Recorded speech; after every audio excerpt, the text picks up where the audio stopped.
పెద్ద నోట్లు రద్దయిన తరువాత అనేక అక్రమాలు వెలుగు చూశాయి. సామాన్యుడికి తన ఖాతా నుండి 2,000 తీసుకోవాలన్నా రోజంతా ఏటీఎం ముందు నిలబడవలసిన పరిస్థితి ఇప్పుడు ఉంది.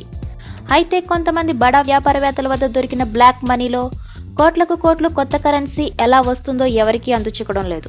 తాజాగా ఇప్పుడు ఈ విషయం తెలిస్తే జనం షాక్కు గురవడం ఖాయం. టీటీడీ బోర్డు మాజీ మెంబర్, కాంట్రాక్టర్ అయిన శేఖర్ రెడ్డి కేసు విచారణలో వెలుగు చూస్తున్న వాస్తవాలే దీనికి నిదర్శనం.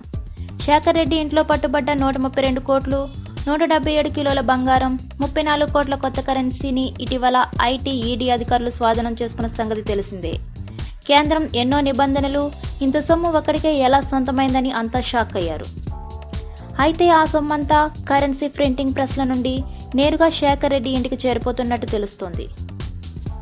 2,000 నోట్ల సీరియల్ నెంబర్ల ఆధారంగా సిబిఐ, ఈడీ అధికారులు జరుపుతున్న విచారణలో ఇలాంటి ఎన్నో ఆశ్చర్యకర రహస్యాలు వెలుగులోనికి వస్తున్నాయి.